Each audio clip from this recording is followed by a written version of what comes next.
Finally, it's here, the brand new Skoda Elroq.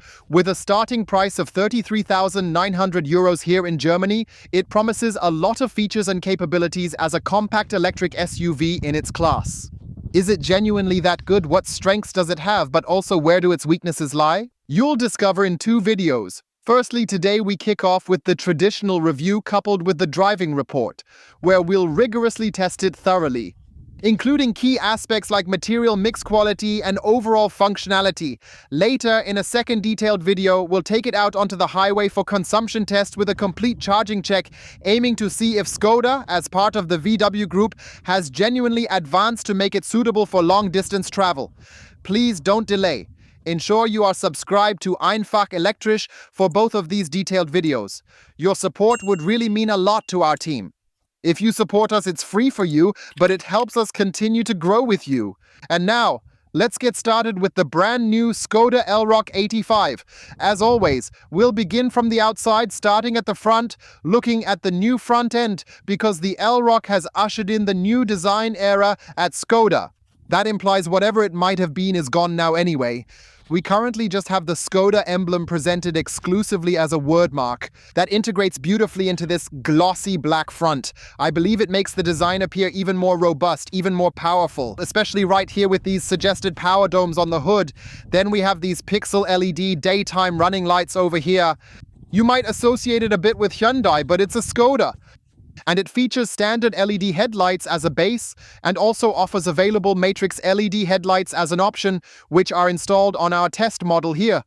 Here too we have nice air curtains that are designed to direct air around the front wheels, because ultimately it's also about efficiency. The Skoda Elroq in its top variant, like the one we have, is supposed to deliver up to 580 kilometers of WLTP range as an 85. That's quite a hefty gulp. Whether it lives up to that, we'll find out at the latest during the consumption drive. I don't place much belief in that, but here it's not about belief, it's truly about facts. And indeed, we have solid facts here showing that our Skoda trusted dealership, namely the Eschengrund car dealership in Neubrandenburg. They also offer Volkswagen and Cupra in Alten-Treptow and have impressively equipped us with such a beautifully designed accessory rim here, don't you think? I already mentioned Skoda is missing from this lineup again, whatever that was. Nice aftermarket Borbet rim. That's really massive, not aerodynamically optimized at all. Definitely not. I'm quite curious to see what the consumption value will turn out to be in the end, because I can imagine that Skoda might even offer some very nice winter wheels in their lineup. But honestly, for whatever reason, they've ultimately decided to go for aftermarket. But I kind of dig it, right? Definitely cool, yeah. Style can work too, you know? What we have here is moon white pearl effect, a nice white paint, then again bordered here with hard plastic. I usually tend to be unsure whether I find that cool. The Asians additionally offer it painted in a sleek and glossy black. Then we essentially have here, I'm unsure, supposed air vents, or I'm honestly not quite sure what that is meant to represent. Doesn't really fit an electric car, does it? Maybe the designer thought, let's just stick something there in the transition, might look a bit better, right? Oh, maybe so. This anodized aluminum version is crafted for the reserved gentlemen or ladies over there, featuring an elegant roof railing design. Yeah, it wouldn't be my first choice, but it's also available as a sport line, and then, you know, just a bit sportier and stuff, you know? I could imagine that the younger Elroq drivers might not only opt for the Borbet rims like the dealership suggests, but perhaps they'd also go for the Sportline version that comes with those glossy black wheels. Certainly what the Elroq has, like all vehicles from the VW group, are our dearly beloved drum brakes. Amazing. I thought it was reserved for the Golf 3, you know, in the 90s. But they've brought it back to life. Just take a look. It's beautifully painted in matte black as well. Reportedly, it's designed to boost electromobility, being far more durable while still providing the same reliable braking values, but importantly, with significantly less wear and tear. That makes me wonder why everyone switched to disc brakes and now we go back. So in the end, I believe it's ultimately a question of cost, because it might actually be cheaper for the manufacturer to produce than a disc brake. Feel free to share your thoughts on that in the comments below. Yeah, when we take a closer look at the rear section, I must say it's another example of a compact electric SUV, and we'll go through the dimensions together shortly. It just looks sporty, looks strong, looks wide. Also here with the hinted air outlets, almost like with the Mercedes AMG. They had these at some point, I believe, started at some point in time. I like it a lot. Also this beautiful LED taillight design once more. Look over here with these triangular shapes, right? It's all crafted quite stylishly. Then up here we clearly have a nice rear spoiler encased in some plastic material around it. You could have painted that nicely in moon white pearl and crucially beautifully set off in glossy black. For that, paint is always available. The big fat shark fin. I just wonder, all manufacturers save. We'll get to that in the interior later on. But the shark fin, that still gets painted, doesn't it? Tja, da ist So dann it seems they do wirklich splurge a bit there, right? You truly have to splurge there, wouldn't you agree? Although one specific area where they could have been a bit more generous is with the rear wiper. For many years we've been suggesting, why not integrate it neatly into the rear roof spoiler? Many brands have done this, like Kia with the EV3, where we actually couldn't find it. They hid it so effectively, and once it drops low enough, we encountered the Chopin G6, which only extended up to this point. That was of course pointless. But then this nub would be gone, and maybe it would look even sleeker in terms of design, right? I think so, yeah, definitely. Let's dive into the technical specifications. It measures 4.48 meters in length, which is slightly under 4.50 meters. Compact electric SUV, 1.88 meters wide, 2.15 meters with mirrors. It gets tight in construction zones at 2.10 meters. In height, it's 1.62 meters. For comparison, I'm 1.85 meters tall, and the wheelbase is 2.76 meters. Yeah, there's quite a lot of technology coming. I hope you all get used to it. I've memorized it for you all naturally. It initially starts as the Elroq 50, where 50 also signifies a 52 kilowatt-hour net capacity present in the battery. You'll always have rear-wheel drive, meaning an electric motor on the rear axle powers it. Then with 125 kilowatts, 170 horsepower, system power, and of course 345 Newton meters of torque. It starts from 33,900 euros. If you want more battery capacity, it's available in the Elroq 60 starting at 38,400 euros, with the electric motor offering 150 kilowatts, 204 horsepower. I believe the Newton meters of torque remain the same, though please feel free to correct me if I'm mistaken, with 59 kilowatt hours of net battery capacity. Yes, for anyone who... For those preferring long-distance trips, the LRO C85 might be ideal. Our test model starts at just over 43,900 euros, featuring a generous 77 kilowatt-hour net capacity. But then you have 210 kilowatts, 286 horsepower, and 545 Newton meters of torque back here. That's obviously a really great deal if you go for a good trim with all the packages. Then, like with our test car, you're at about 55,000 euros. Yes, it's charged back here via the CCS connection, first on Type 2 AC with 3-phase up to 11 kilowatts. Depending on battery size, it takes 5, 6, or 8 hours to charge from empty to full. And DC charging with up to 175 kilowatts at peak capacity, ensuring that you'll have charging times ranging between 24, 25, and 28 minutes. With the largest battery pack, which we'll verify together during the consumption drive. And if you're saying, well, I live in the mountains, I want to go on a ski holiday, I need all-wheel drive, then I can promise you the Elroq 85X is expected in the summer.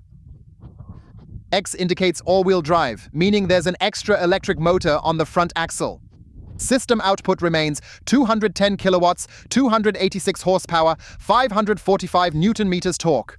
And then, it essentially only engages when there's genuinely a necessity for the front-wheel drive to be activated. And that should seamlessly transition to system performance. Depending on the drive variant, you get a top speed of 160 or 180 kilometers per hour, plus a related acceleration time. We will start that later here with the Saxon Besh model. But I must say 55,000 euros, Stefan, is quite a hefty price for a car under 4.5 meters. When you notice it begins just a little below 34, and when you look upwards, there's seemingly no real limit. And if we're really honest about it, the Asian manufacturers and also our American supercar producer might actually offer significantly larger vehicles. As an example, you could consider the new Tesla Model Y, or perhaps take a little moment to think about the Xpeng G6. We had the performance variant there. Feel free to check out the video. It starts full spec at 52,000, right? Yes. So, in light of that, I have to offer a bit of criticism to Skoda. Unfortunately, you do indeed build some very nice cars, as we've clearly seen here, but you also come with pretty steep prices, right? The Skoda Elroq is also based on the MEB platform, which is where you get the group siblings ID.3, ID.4, ID.5, and the Skoda Enyaq. Then you also get the Audi Q4 e-tron. Is there anything I forgot to mention? Yes, the Cupras with the Born and the Tavascan are also included. The Elroq fits comfortably in the middle. It's kind of like the perfect all-rounder, wouldn't you agree with that? At 4.48 meters, it offers plenty inside. We'll see it soon. First, let's see if they've made any progress with the MEB platform or if they're sticking to the same old. Initially, they're quietly sticking to the hook here. I recognize this from my 93 Golf. A few hood vents could have been quite nice as well. Perhaps a little more insulation here, given that there's clearly some modern tech built in here as well. Yeah, and otherwise the frunk is still missing here, and I actually find that a shame because they could have nicely covered it here with a small tray, where at least a Type 2 charging cable could have fit. Ideally, perhaps you could even include an emergency chocolate set, or maybe an additional accessory kit to allow you to charge your electric car with AC while traveling abroad. Everything was overlooked since the belief was it wasn't needed. I know some of you keep telling me you don't need it, but if you have the space, you can use it, right? Yes, as you do use it then. And especially at 55,000, right? You can't possibly fail at such a small Frank Bowl, can you? So let's first see how the Scheschenhaube sounds, shall we? Alrighty, then let's go. 3, 2, 1. Yes, full and hollow. Much more important for all of you, and for me, of course, than the frunk is obviously the trunk, so the rear luggage compartment. And I think it depends on the equipment variant and price range. Then it either opens manually, which isn't a problem. That doesn't bother some folks. Personally, I find electric versions nicer. It's mostly sensor controlled too. That's just how it always is with our testers. It probably only works the third time. But Gunter, right? Can you please clear the snow? There's a useful little sensor installed in there, ensuring that the lid doesn't end up accidentally bumping or hitting into my belly. All right, let's do the test again. Yeah, right? Huh? Junk. And that's what I mean. I find this approach by Kia and Hyundai cool. As you get closer with the key, it goes beep, beep, beep, beep. Asian beeping, and it opens. Here it sometimes works, sometimes doesn't. I know it's a user error, doesn't happen to you. Unfortunately, it happens to me very, very often. Yes, let's take a look in the trunk. The Elroq offers 470 liters, and I have to say, for this vehicle class, it's an absolute top value. Hats off to Skoda. Absolutely. When I give Skoda some praise, they're just, as they like to describe themselves, simply clever. Wouldn't you agree? Yes, absolutely. Really indeed. Please take a look at how this was done. First, there's this double floor. You can either have it as a carpet, which I think is cool, and it's also a bit slip resistant. Or you can choose to have it with rubber in case you're carrying damp items from sports or something similar, so that not everything gets soaking wet right away. Here are shelf arches known to women from the kitchen and men, as I enjoy cooking too. And then you also have these convenient fold-out hooks here.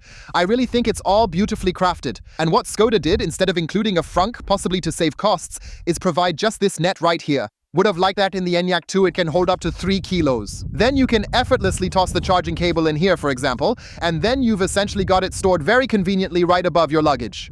We invite you to share your thoughts and feelings on having a net under the parcel shelf by leaving a comment below. Yeah, there's not much space underneath here because of the electric motor and all that other stuff. From the technology side, we're really just left with the option of squeezing something in there at most, which I find a bit of a shame.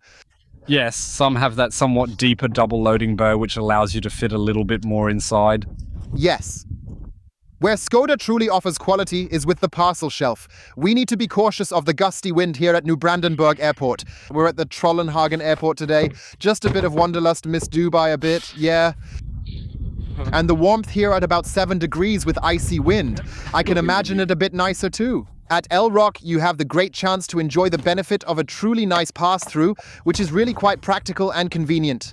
For a long item for the skis, whatever you want, I think that's really, really great. I wish all manufacturers would do this, and it's really well done. Yeah, if that's not enough for you, you can of course go 60% more. My hat is already rising here. Fold down the passenger side. It's relatively steep, then towards the back, and you'll also have the option to add the 40% on the driver's side, which means you can expand from a storage capacity of 470 liters to an impressive loading volume of well over 1,500 liters. That's pretty big, right? That's impressive, especially for the compact class we have here. That's pretty good. You could definitely fit your mother-in-law's dresser in there, right? Sure, yes. If someone finds the luggage volume inside inadequate, there's the option to utilize a roof load of up to 75 kilograms, or alternatively, they can deploy the optional trailer hitch conveniently with the push of a button here. There it is, and then you have an unbraked trailer with 750 kilos and a brake trailer on a 12% incline with up to 1 ton. With the X variant and all-wheel drive, this increases by 200 kilos to 1.2 tons. I would have hoped for a bit more there, wouldn't you? I mean, it's better than nothing at all, I guess, but particularly with the X variant and still only 1,200, there definitely could have been a bit more room for improvement. You see, all of them are offering more now, like it's a different size of vehicle. We definitely need to make a comparison to the Kia EV3, of course. I just don't recall the towing capacity at the moment. The EV6 facelift now tows 1.8 tons, up from 1.6. And perhaps they could have also increased the towing capacity a bit with Skoda, because I know many of our viewers, they might want to tow a small caravan, maybe a small sports boat. The wife might have a horse or the child a pony, and then you're already limited, right? Or not limited, as the electric tailgate likely closes electrically too, right? Yes, like that, I suppose. Let's check. Hang on, does it feature soft close or not? Ah, nice. We've shown you everything there is outside. Let's head inside now. And naturally, the very first thing we want to check is whether or not we have double glazing installed. And we do have it.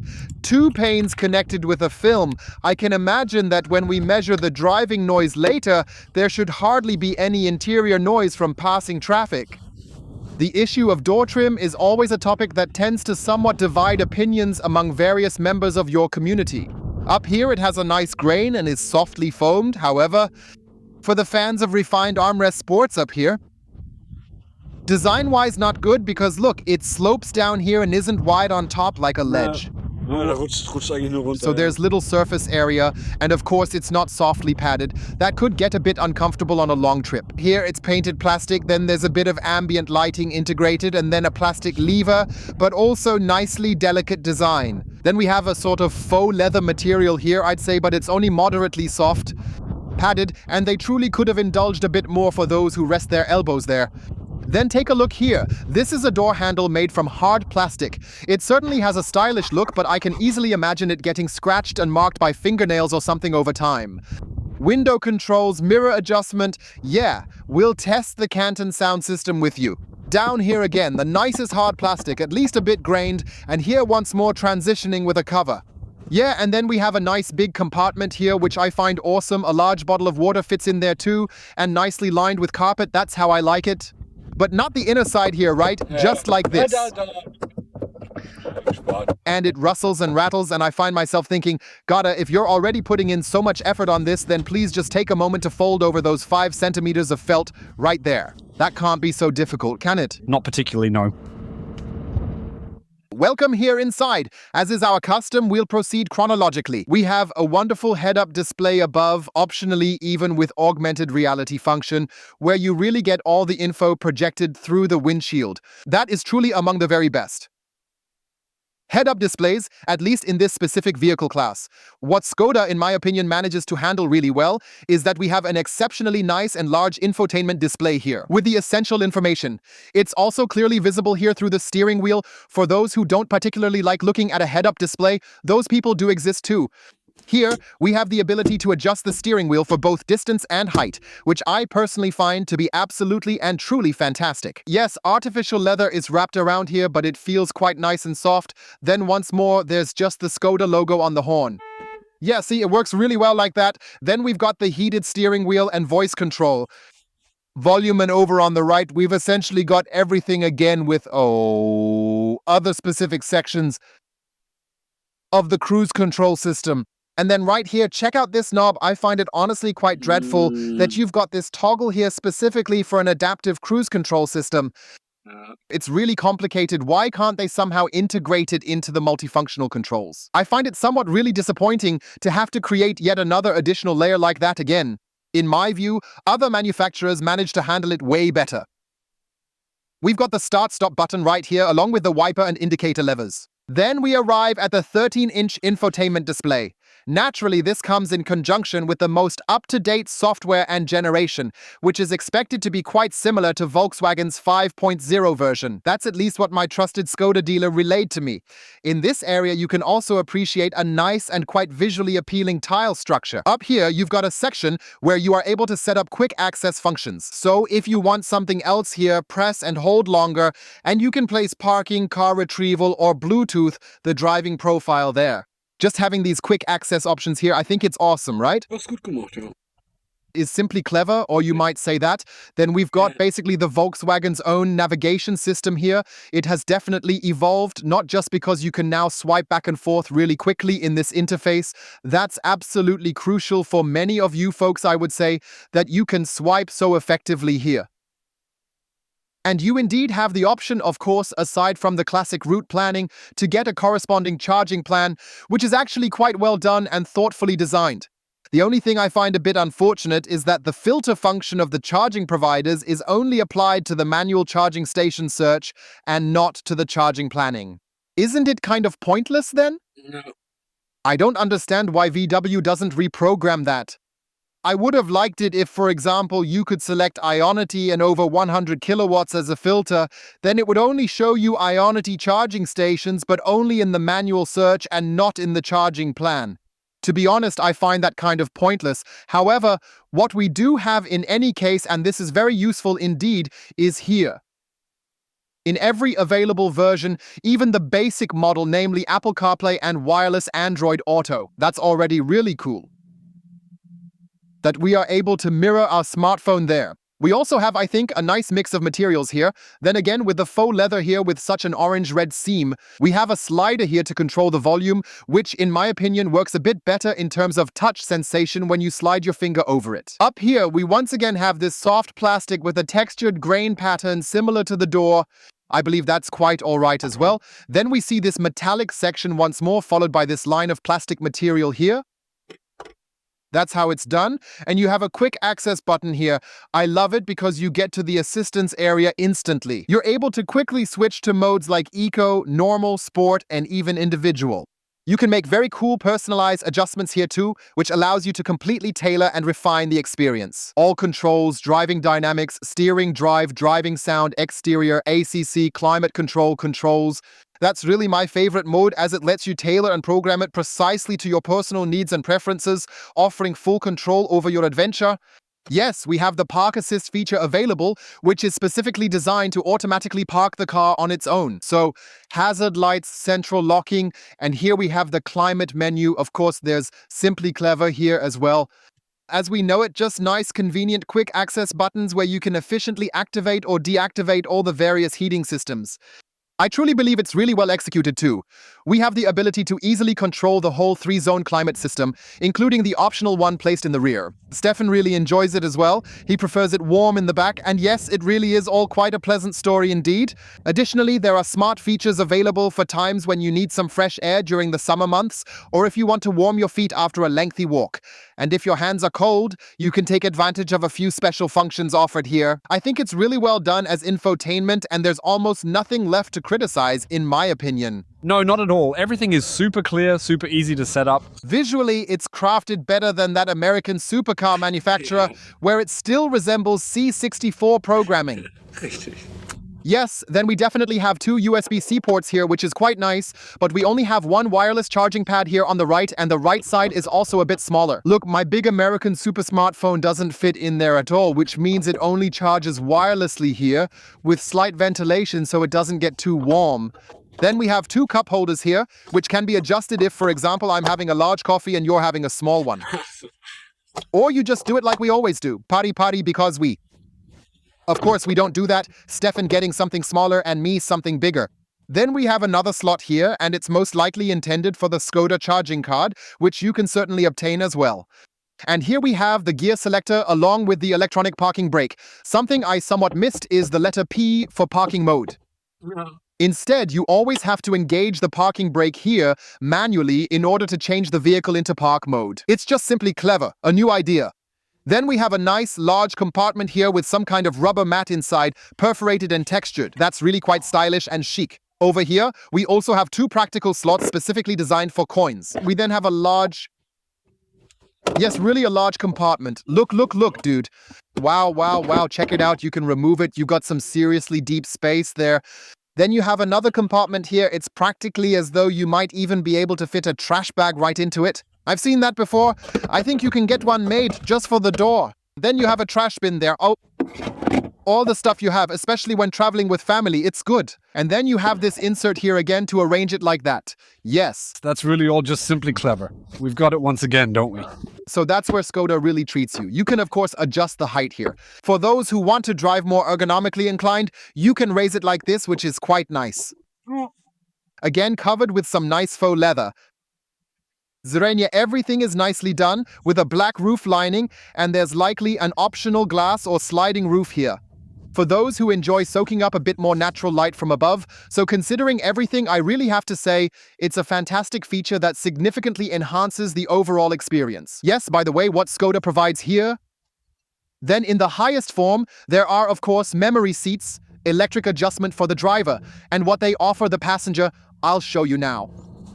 For the passenger, there's nothing, absolutely nothing. Everything is manual. Here's the old slide lever. Here you can adjust the height. Just kidding, Skoda. And the knob for the... Für die Rücklehne haben wir auch hier, da? We have... Alles. Very nice, where you end up accidentally scraping your hand on the hard plastic surface of the B-pillar cover.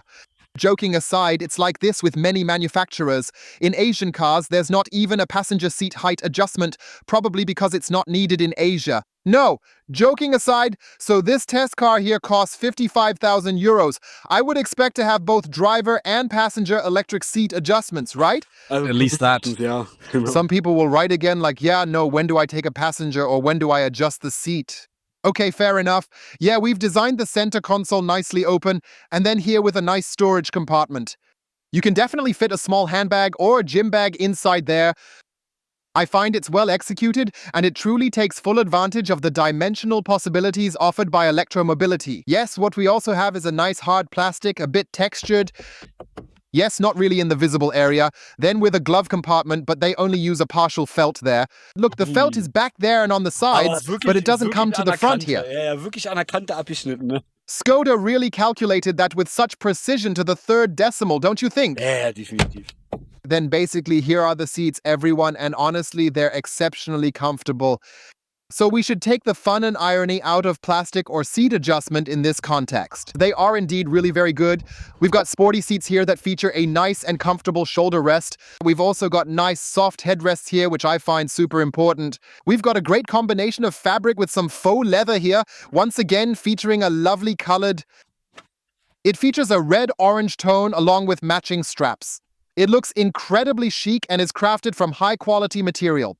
Unfortunately, there's no seat extension here, but the seat itself is quite long, and despite all the criticism, it does have child ISOFIX fittings on the passenger seat. And fathers and mothers will be very, very happy about this feature, especially if they enjoy having their child on the passenger seat, or perhaps have a second and third child along for the ride, because I assume, of course, there will be child ISOFIX mounts in the back as well. And yes, the only thing we can't get around, Stefan, is the entry where we have once again the hardest plastic you can get, or as you always so nicely say, van-like. Fan plastic, you know it? Exactly. And I know I have a viewer for 34 years. The passenger seatbelt won't rattle and it'll last for another 10 years, making it 44 years, but at least there's an emergency. Release here, but when it's on the side like this, look, right? See, it rattles, right? So, as I said, the offer stands Neustrelitz, Strelitzer Straße. Once over the cobblestones at Schellang, I tell you, it definitely rattles. 1.85 meters, 99.9 kilos. And the back entry, that's always your favorite topic. We have what I would call a nice large door here. And then there's also a spacious opening where I can quite comfortably slip in with my build. An interlock. I definitely have to say I'm genuinely sitting here quite comfortably. What Skoda can truly do is provide excellent seat quality. We also have a nice thigh support here. Look, we have a nice central armrest, which is super soft and padded. That's also how I'd like it, Skoda, implemented in the doors and the front center armrest. Because back here it's nice, but up front it really isn't, let's be honest. They provide a fold-out cup holder here, complete with a tablet holder as well. 2 cups, I think that's brilliant, and not just some cup holder integrated here where I end up bumping it with my elbow. This is truly how a quality center armrest should function. Yes, even in the back area, we've beautifully maintained and continued the two-tone design motif from the front section. All well done, again with nice faux leather. And look, here they can also cover it with faux leather so the belt doesn't rattle back here. See, it can be done, Skoda. Why is it that I can't manage to do that on the B-pillar? I just don't understand it. It would definitely save me a lot of extra energy. Yes, we also have ISOFIX mounts. Look, Stefan, right behind this plastic knob. That's really well executed. It's simple to slide it in. I believe that both the dads and the moms are going to be quite pleased about that feature. And then back here, of course, we have the 3-zone climate control. Look, it's not on yet. Even optional seat heating in 3 levels at the back and temperature adjustment. Here we have, which I find simply clever, another slot. Yes. Nice. Because you can also pack some toys or things from the kids in there. Then we have everything nicely covered in faux leather here. It's really super high quality workmanship. Here we have another slot, a second one maybe meant for a smartphone or small tablet. I believe that all of this truly represents high quality work. There is absolutely nothing missing at all. We have nice and functional reading lights, which is important if the kids maybe read a school book in the back, but they mostly play on a tablet most of the time. Yes, sadly these days. We don't want to insinuate anything either. So, and then of course here, it's good when you're driving me, you know, a bit of privacy.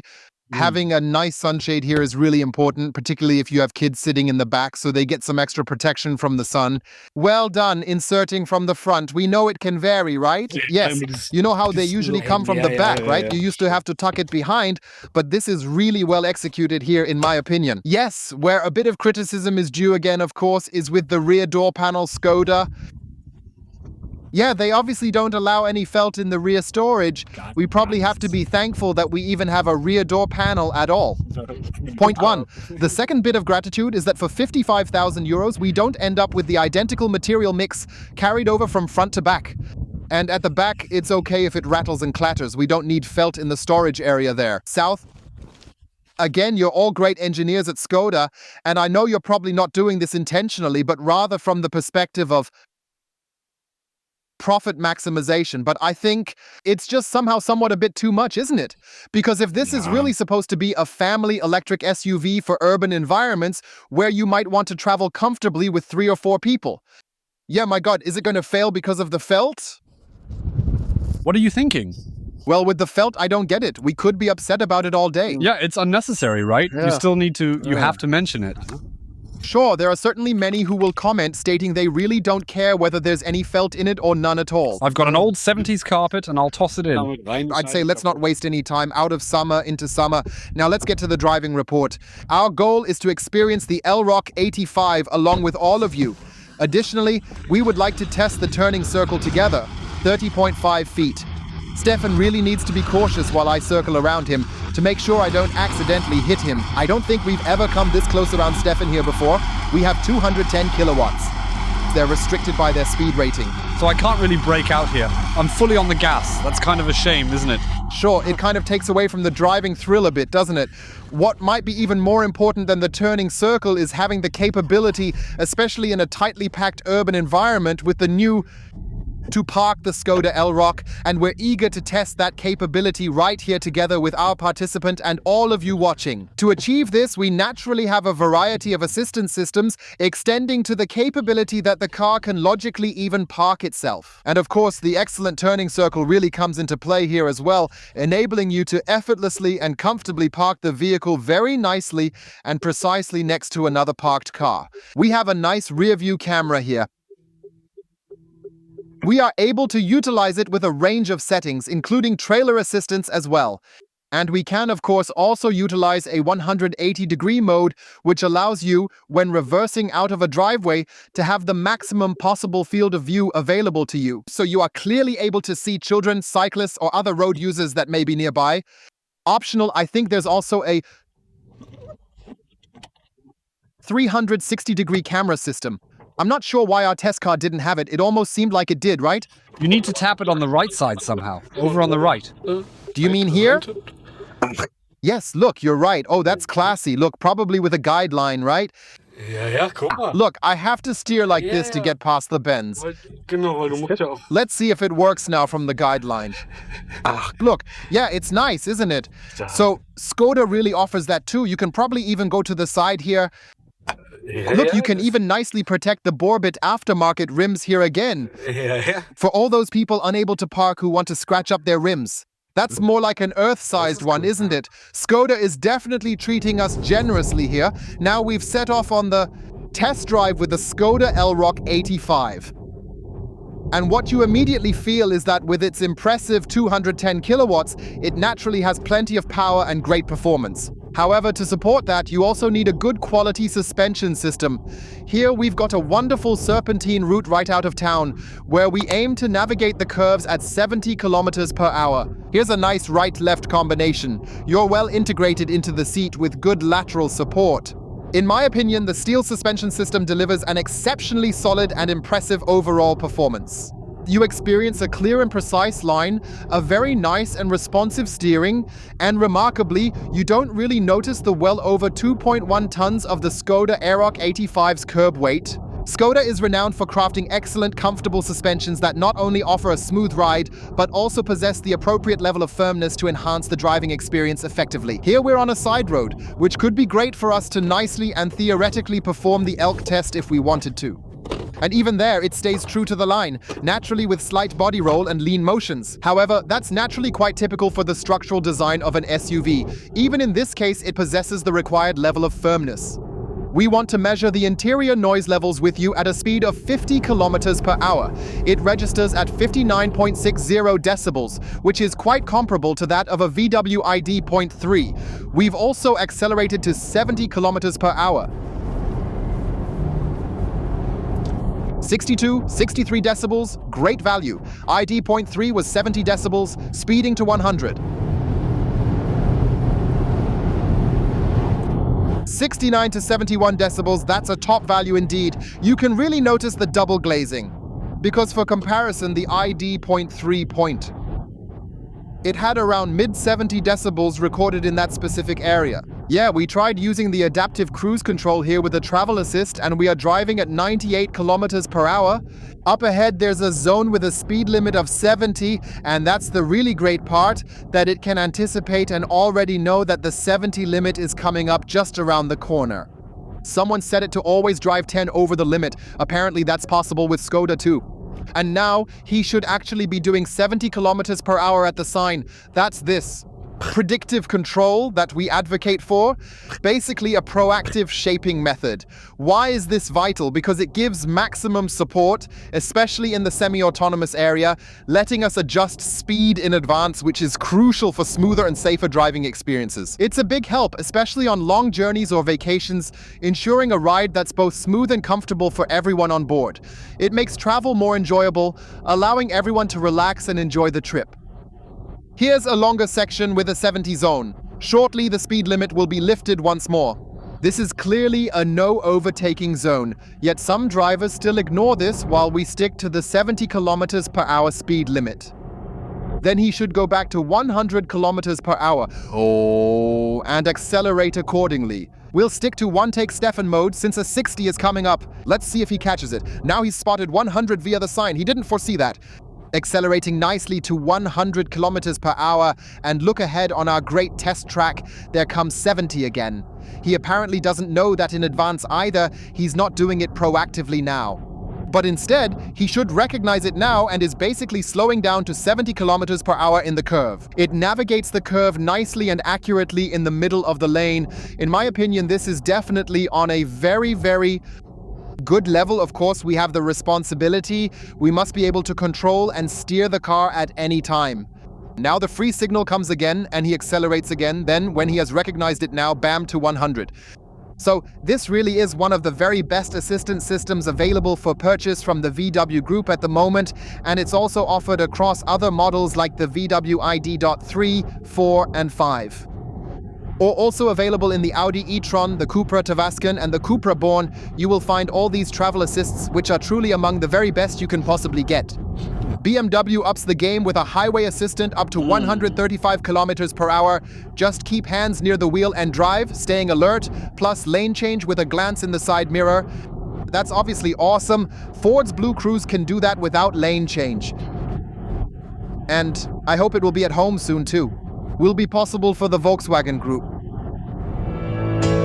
I think sound is important, especially on a journey on a long route, listening to my nice podcast, enjoying good music, right? Yeah, and especially this Canton system here, from the first impression, it really doesn't sound bad at all, does it?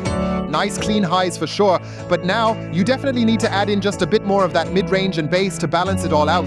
Now we have the mid-range coming in, and I must say that's really solid too. The highs are still just as clear as ever. And hopefully, it will start to speed up a bit and become a bit punchier and more lively pretty soon. Well, I don't think this Canton system is bad. Yeah, it does what it's supposed to, giving us a decent sound, right? All set. We've made it to our test track and would like to go through the 0 to 100 kilometers per hour launch demo together with you. I've switched the car to sport mode in order to optimize its performance to the very best. 210 kilowatts, 286 horsepower, 545 Newton meters. Go! All right, here we go. 3, 2, 1, and let's go. They push the hefty 2.1 tons forward. We're hitting 50, 70, 90, and finally reaching 100. Naturally, we will of course do the brake test now. Let's really slam it all the way, and it comes to a very firm and solid stop. Skoda has installed good brakes again, and even the small drum brake at the back does its part.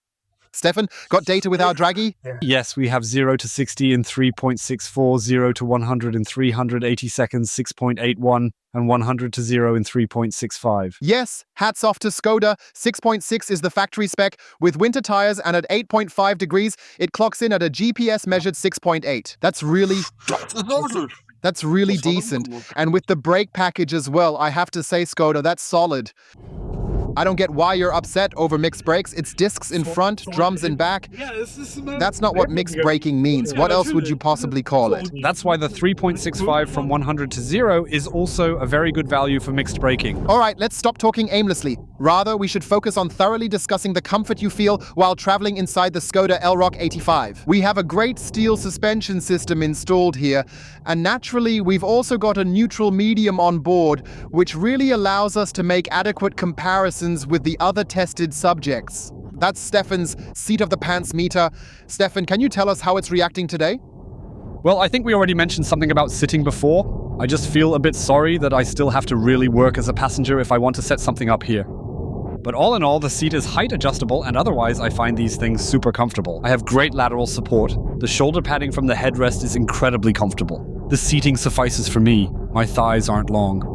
I think everything is really great. I find the suspension to be alright. Some of the bumps in between are a bit on the harsher side. That's where the firmness shows. That's where this firmness comes through. But otherwise, it's absolutely comfortable. Certainly, that's the constant compromise involved with using a rocking horse. That's frequently the case with SUVs, that they kind of...